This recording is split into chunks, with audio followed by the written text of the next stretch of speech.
Olá, sétimo ano, tudo bem com vocês? Espero que sim. Aqui é o professor Josiano. Então, nessa aula de hoje, eu quero iniciar compartilhando com vocês um versículo que fala o seguinte: Aquele que habita no esconderijo do Altíssimo, à sombra do Onipotente descansará. Salmo 91. Então, pessoal, nessa aula de hoje, nós vamos falar sobre as fronteiras na América Portuguesa.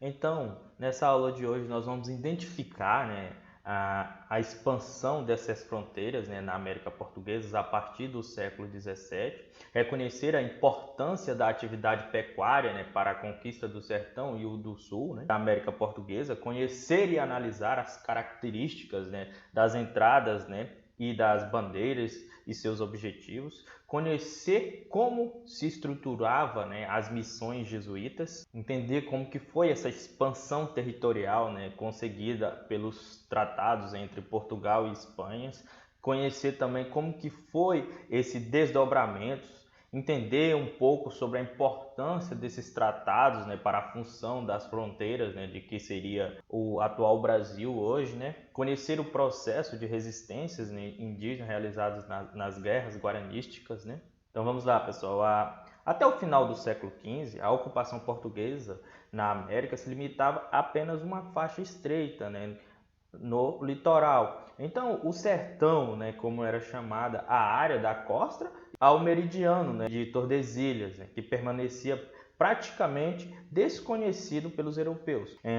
Toda essa imensa região era habitada por uma grande diversidade de povos nativos. Então, no período de 1580 até 1640, a Espanha e Portugal estiveram sob a mesma coroa. Então, nessa época, os territórios, além do meridiano de Tordesilhas, foram percorridos, sem restrição por exploradores portugueses, em busca de terras e riquezas. E essas expedições militares oficiais adentraram, ao interior, em especial no norte e no nordeste da colônia, a fim de garantir o domínio português sobre toda essa área. Então, os seus criadores de gado, levaram seus rebanhos para o interior, nas regiões que corresponde ao atual Nordeste brasileiro hoje, e nos campos, que é a atual região sul. Então, os missionários, dedicados a catequizar, os indígenas, fundaram os aldeamentos. Os paulistas, e suas expedições, de caça aos indígenas, ou à procura de riquezas, minerais, conheceram novas terras e ajudaram Portugal a se apossar do sul e do centro-oeste da colônia. Então vamos lá. A expansão das fronteiras, a conquista do sertão. Então como que foi essa conquista, do sertão? Além da produção açucareira, outra importante atividade econômica desenvolvida ao longo desse século XVII, foi a criação do gado bovino.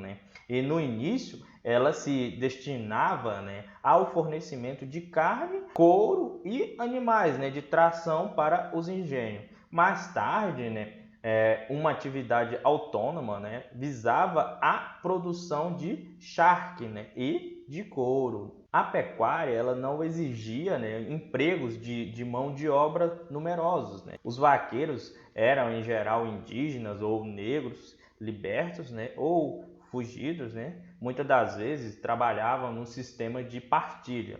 Recebia os animais pelos serviços prestados ao proprietário de rebanho. Alguns vaqueiros, formaram assim seus próprios rebanhos. Com isso, resultou na expansão da atividade pecuária, e na ocupação das novas terras propícias, à pastagem. Como o gado era criado de forma extensiva, ou seja, o gado era solto nas terras, quase toda a região do Nordeste, foi desbravada, e ocupada por fazendeiros. O Rio São Francisco, apelidado de Rio dos Currais, foi uma via de acesso essencial. Outro fator que colaborou para a colonização da atual região nordestina, brasileira, foram as inúmeras expedições militares que o governo português organizou para expulsar, da costa brasileira os invasores, os franceses, os ingleses e os holandeses. Isso também ocorreu na região que corresponde ao atual norte, aqui do país, né?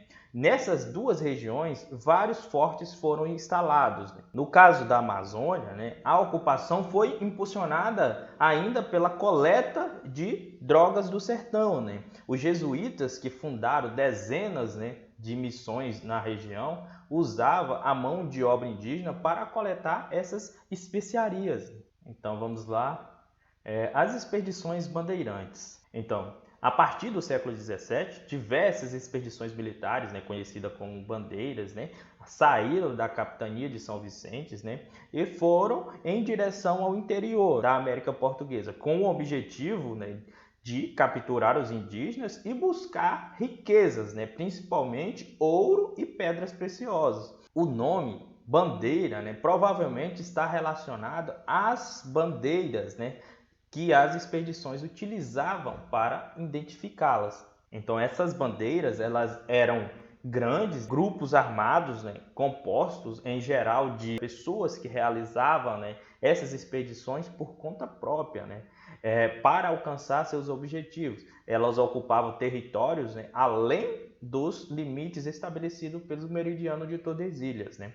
Outras expedições, denominadas entradas, já havia se aventurado pelo interior do continente, né, no início da colonização. Eram formados geralmente por oficiais de serviços, né, do governo, que buscavam, né, reconhecer essas novas terras, aprisionar os indígenas e descobrir minas de ouro. Quase sempre respeitavam, né, o limite do Tratado de Tordesilhas. Então vamos lá? Bandeiras de caça ao indígena.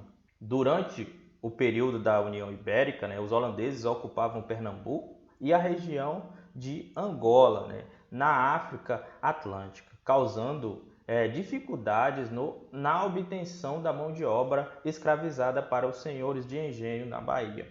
Então, os indígenas passaram a ser usado no trabalho das propriedades açucareiras, o que deu um grande impulso no movimento bandeirantes. A vila de São Paulo de Piratininga se originou a atual cidade de São Paulo, que era, né, o principal ponto, né, de onde partia os bandeirantes em busca dos indígenas, né. Muitas bandeiras, né, chegaram a atacar as missões jesuítas, né, dos atuais estados de Mato Grosso ao Rio Grande do Sul, né, capturando mais de 100 mil indígenas. Como os aldeados já tinham aprendido a trabalhar na terra, né, seus preços eram mais elevados do que os outros nativos capturados na colônia. Então vamos lá. Bandeiras em busca de ouro e diamantes. No final do século XVII, né, as expedições bandeirantes de caça aos indígenas, né, diminuíram por causa da crise açucareira na América Portuguesa.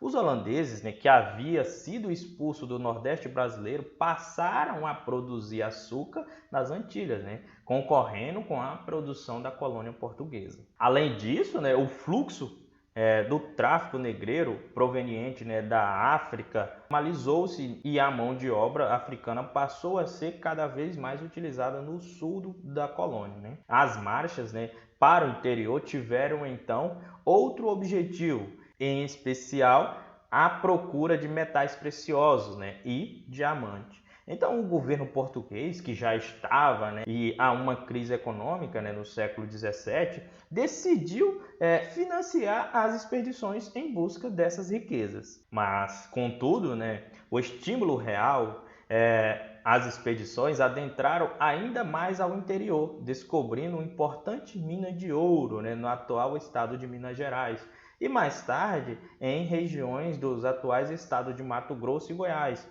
Uma das principais expedições foi a comandada por Fernão Dias Paz, né, em 1674.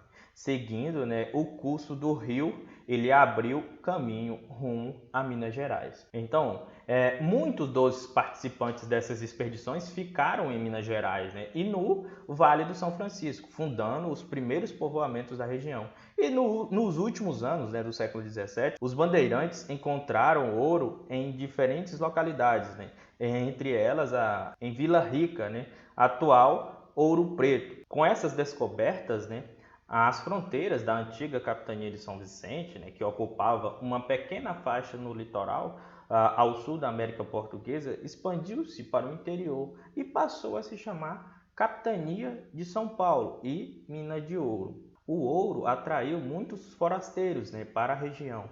Isso deu origem a conflitos armados entre os paulistas, descobridores do ouro, e os colonos de outras regiões do Brasil, e portugueses, apelidados de emboabas. Então surge a Guerra dos Emboabas, que aconteceu em 1707 a 1709, que os paulistas foram derrotados, e expulsos das minas. E em 1720 a região mineradora foi separada, de São Paulo e deu origem à capitania de Minas Gerais, controlada, rigidamente pela coroa portuguesa.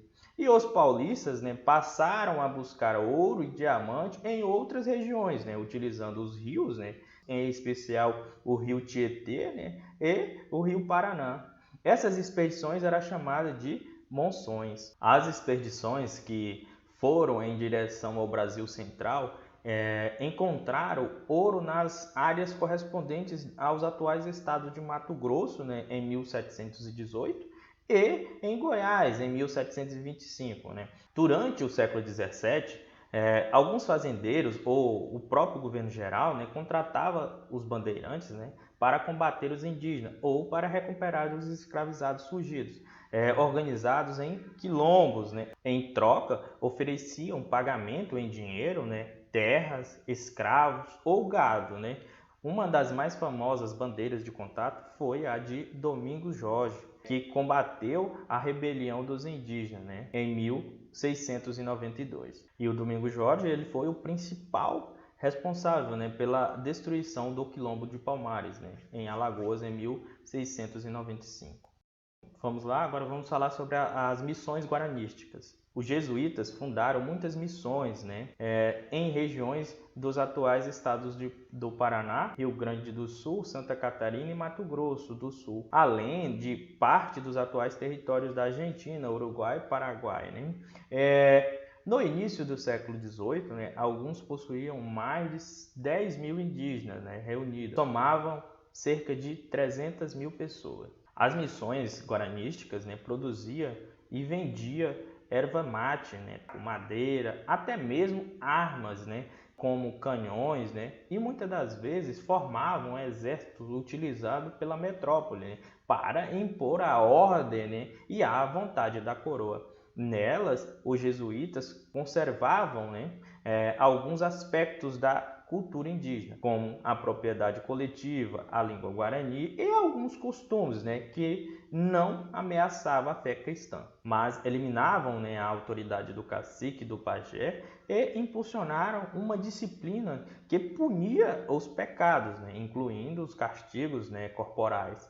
Essa situação rompia as tradições dos indígenas e impedia a preservação do seu modo de vida.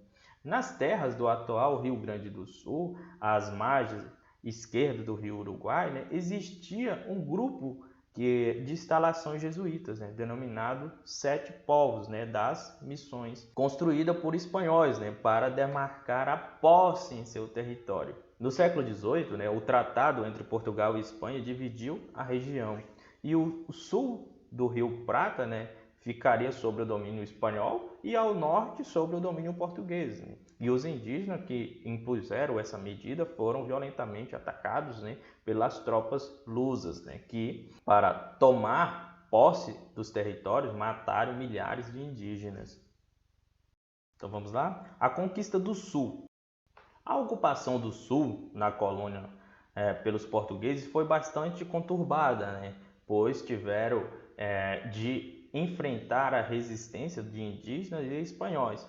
Então, em 1680, a coroa portuguesa fundou a colônia de Sacramento, atualmente uma cidade no Uruguai, nas margens do Rio Prata. O movimento bandeirante e a expulsão dos jesuítas espanhóis das missões, por volta de 1767, impulsionaram a ocupação portuguesa naquela região. Na região dos Pampas, grandes planícies cobertas por excelentes vegetações de pastagem, foram estabelecidas as estâncias, extensas fazendas dedicadas à criação de bois. burros e cavalos. Então, as primeiras instâncias, né, foi obra dos tropeiros, né? Eles capturavam, né, os animais já criados pelos jesuítas, né, e pelos indígenas nas missões para comercializá-los, né?